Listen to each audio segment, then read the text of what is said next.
আসসালামু আলাইকুম সুধী। দূরে কাছে যে যেখানে বসে এই মুহূর্তে ভিডিওটা দেখছেন তাদের সবাইকে মাহফুজা কিচেন ভিডিওতে ওয়েলকাম।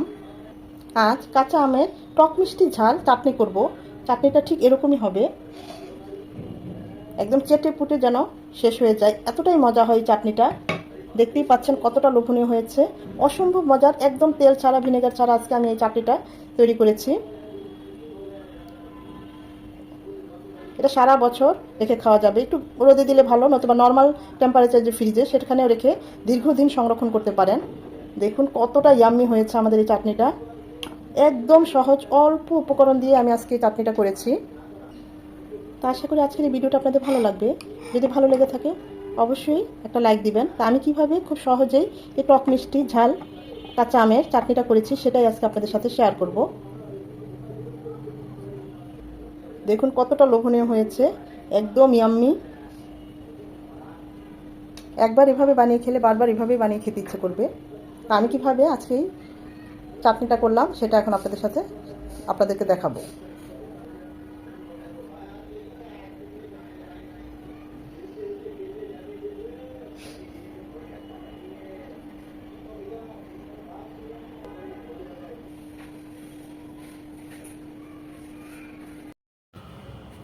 কাঁচা আম, টসটসে কাঁচা আম কিনে এনেছি বাজার থেকে।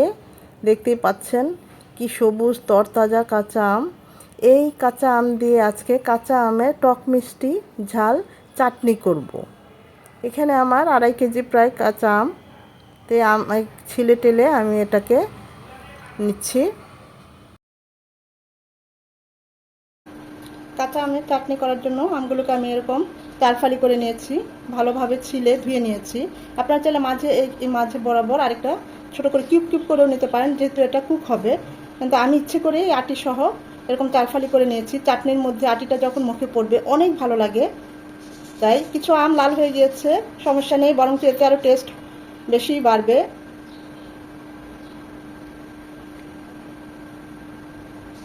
তো এখন আমরা চুলায় চলে যাব। চাটনির জন্য একটা মশলা তৈরি করছি। এখানে নিয়েছি আমি 1 টেবিল চামচ 5 ফোড়ন। আমার আমের পরিমাণ বেশি, আমার 2 কেজি আম, ছিলে টিলে 2.5 কেজি আম ছিল, ছিলে টিলে হয়তো 2 কেজি হয়েছে। নিয়েছি 1 চামচ মৌরি আর 1 চামচ ধনিয়া, গোটা ধনিয়া। এই সব কিছু আমি এখন একটু হালকা আছে টেলে নেব। আমি আগেই শুকনো মরিচ টেলে মানে চিলি ফ্লেক্স করে নিয়েছি 5-6টা। আপনারা চাইলে এই 5 ফোড়নের সাথে মরিচটাও টেলে নিতে পারেন। মৌরিটা দিলে আচারে খুব সুন্দর একটা ফ্লেভার চলে আসে, টেস্টও বাড়ে। আপনারা চাইলে নাও দিতে পারেন বা মশলার পরিমাণ কম বেশি বাড়িয়ে কমিয়ে দিতে পারেন। একদম লো হিটে এগুলো একটু ভেজে নিতে হবে, যতক্ষণ একদম পুড়ে না যায়। পুড়ে গেলে কিন্তু একদম মশলা এবং আচারের টেস্ট নষ্ট হয়ে যাবে। আমি একদম পুরোপুরি একদম মিহি করে গুঁড়ো করব না, একটু দানা দানা রেখে গুঁড়ো করে নেব। আর এটা ভাজা হয়ে গিয়েছে, আমি এখন এটাকে একটু হালকা গুঁড়ো করে নেব। আচারটা করার জন্য এখন কড়াইয়ে দিয়ে দিচ্ছি আমগুলো একেবারে ভালোভাবে সেদ্ধ হওয়ার জন্য দিয়ে দিচ্ছি 1/2 কাপ পানি। ভালোভাবে আমটাকে নেড়ে চেড়ে একদম পুরোপুরি এমনভাবে সেদ্ধ করব যেন একেবারে খুব ভালোভাবে গলে যায়। একটু পরপর নেড়ে এটাকে পুরোপুরি সেদ্ধ করতে হবে।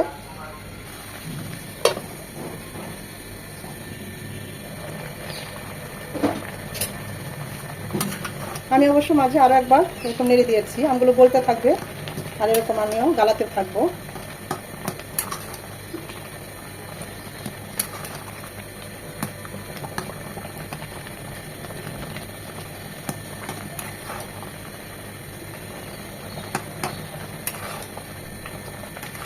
একেবারে ভালোভাবে গলে যাবে, এর থেকে কোনো পানি থাকবে না।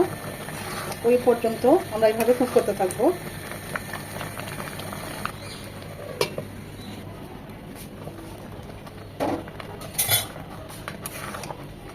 যখন একদম এরকম পুরোপুরি গলে যাবে, এই আটিগুলো আমি রেখেছি, দেখবেন এই চাটনির চেয়ে আটিগুলোই পরে খেতে বেশি মজা লাগে, তাই এই আটিগুলো ফেলে দিই নাই। আপনারা চাইলে ছোটো ছোটো কিউব করে দিতে পারেন বা ব্লেন্ডারে ব্লেন্ড করে দিতে পারেন চাটনিটা।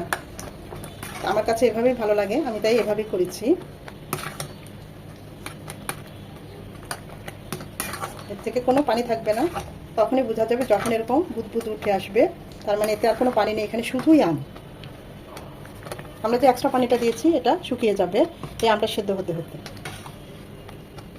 আমার এই চাটনিটা টক ঝাল মিষ্টি হবে, তাই এখানে আমি 1 কাপ চিনি দিয়ে দিলাম। আপনারা চাইলে চিনির পরিমাণটা বাড়িয়ে কমিয়ে দিতে পারেন। 1 টেবিল চামচ শুকনো মরিচ গুঁড়ো, এখানে চাইলে চিলি ফ্লেক্সও দিতে পারেন।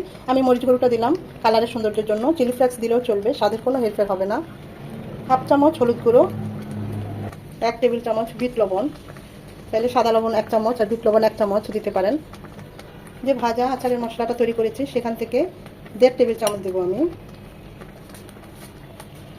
এটা একটু টক টক মিষ্টি মিষ্টি ঝাল ঝাল এই চাটনিটা হবে। এখন সব কিছু এই মশলার সাথে আমের সাথে ভালোভাবে মিশিয়ে কুক করে নেব।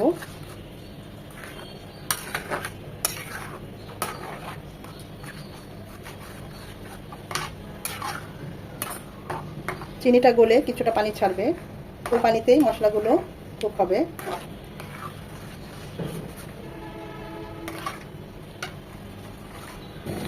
আমার কাছে মনে হয়েছে আর একটু লবণ লাগবে, তাই আমি 1/2 চামচ সাদা লবণ দিয়ে দিচ্ছি।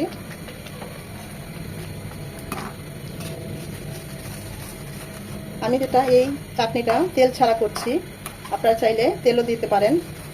আমটা যখন দিয়েছি তখন আমটা দেওয়ার আগে 1/2 কাপ তেল দিতে পারেন, যে আমি এই চাটনিটা তেল ছাড়াই করি। যারা তেল খেতে পছন্দ করেন না আচারে, এই চাটনিটা টেস্ট করতে পারেন। একটু টক টক হবে, একটু মিষ্টি মিষ্টি হবে, আবার একটু ঝাল ঝাল হবে, ঝালটা অ্যাভয়েড করতে পারেন। দেখেন আমগুলো সব গলে গিয়েছে, অসম্ভব ভালো লাগে। যে কোনো কিছু দিয়ে খাওয়া যায়, আপনি পরোটা দিয়ে খেতে পারেন, এমনি এমনি খেতে পারেন, বা খিচুড়ি দিয়ে খেতে পারেন, খুবই ভালো হয় এই চাটনিটা। এই আচারে ভিনেগারেরও প্রয়োজন হয় না, তারপরে চাইলে আপনারা দিতে পারেন 1 টেবিল চামচ বা 2 টেবিল চামচ। এটা এমনি অনেকদিন রেখে খাওয়া যাবে, কারণ এটা আমরা একদম শুকনো শুকনো করবো, মাখো মাখো করবো, এতে কোনো পানি বা এক্সট্রা কিছুই থাকবে না, তাই এটা এমনি অনেক দিন সংরক্ষণ করে রাখা যাবে। আমি এখানে কোনো ভিনেগার দিলাম না। এই অবস্থায় আপনারা ঝাল মিষ্টির লবণের টেস্ট করে নিতে পারেন। আমি করেছি, সব ঠিক আছে। এটা আরও টানবে, প্রচুর ছিটে আসে, তাইলে ঢাকনা সাইডে রাখতে পারেন, এটা আরও মাখো মাখো হবে। মাশাআল্লাহ, দেখুন লাল মরিচের গুঁড়ো দেওয়াতে আমাদের আচারের কালারটা কত সুন্দর এসেছে।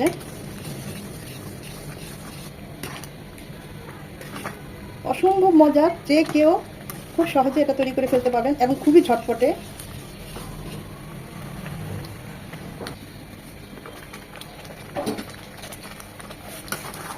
আচার বানাতে হয় 2টা জালে, তাহলে ওই আচারটা যে কোনো আচার অনেক দিন দীর্ঘস্থায়ী থাকে এবং খেতেও ভালো লাগে। যেমন এই পর্যায়ে আমি আচারটা যদি উঠিয়ে রাখি ঠান্ডা করে, তার পরের দিন আবার 4 থেকে 5 মিনিট জাল করে নিই, তারপর আমরা যদি আচারটা সংরক্ষণ করি, এই আচারটা খেতেও খুব ভালো লাগে, দেখবেন অনেক দিন এটা ভালো থাকে।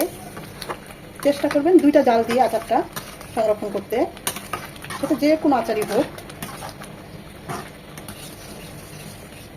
আর একটু টানবে।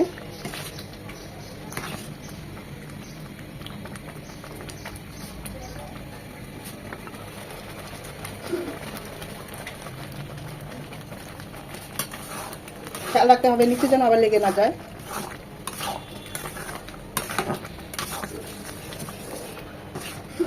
অনেকটাই ঘন হয়ে এসেছে, আর 2-3 মিনিট পানিয়ে নেব, এখন আর ঢাকবো না।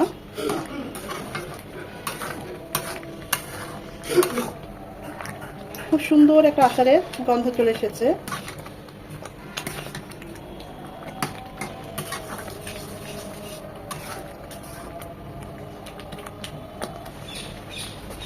কাঁচা আমের টক ঝাল মিষ্টি চাটনি আম আমাদের একদম রেডি। দেখুন মাশাআল্লাহ, এত সুন্দর একটা সুগন্ধ চলে এসেছে আচারের, পুরো ঘর ছেয়ে গেছে। আর লুকসটা দেখেন, এটা এমনি চেটেপুটে খেয়ে ফেলবো, এমন একটা টেস্ট হয়েছে। যাকেই খাওয়াবেন সেই আপনার প্রশংসা করতে বাধ্য হবে। খুবই অল্প সময়ে, খুব সামান্য উপকরণ দিয়েই, তেল ভিনেগার এগুলো ছাড়াই এই কাঁচা আমের চাটনিটা একবার হলেও এই সিজনে কাঁচা আম থাকতে থাকতে করে ফেলতে পারেন। যখন দেখবেন আর ছিটবে না, বুদবুদটাও একবারে থেমে যাবে, তখনই বুঝতে হবে আমাদের আচারটা একদম রেডি।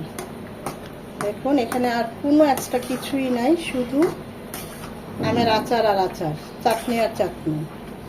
আমি এখন চুলাটা অফ করে দেব। আমাদের চাটনিটা অলমোস্ট ডান।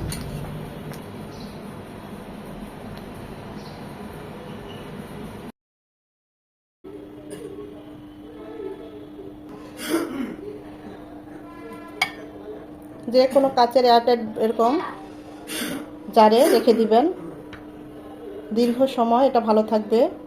শর্ত একটাই, কোনো পানি থাকা চলবে না, আর মাঝে মাঝে একটু রৌদ্র দিতে পারলে আরও ভালো হয়।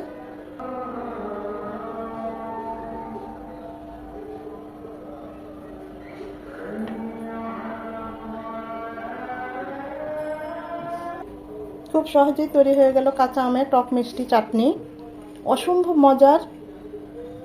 যারা এখনও এভাবে ট্রাই করেন নাই, আমি বলবো একবার হলে ট্রাই করবেন, দেখবেন মুখে লেগে থাকবে। আর এই চাটনিটা যে কোনো কিছু দিয়ে তো খাওয়া যায়, আর এমনি এমনি তো খাওয়া যায়।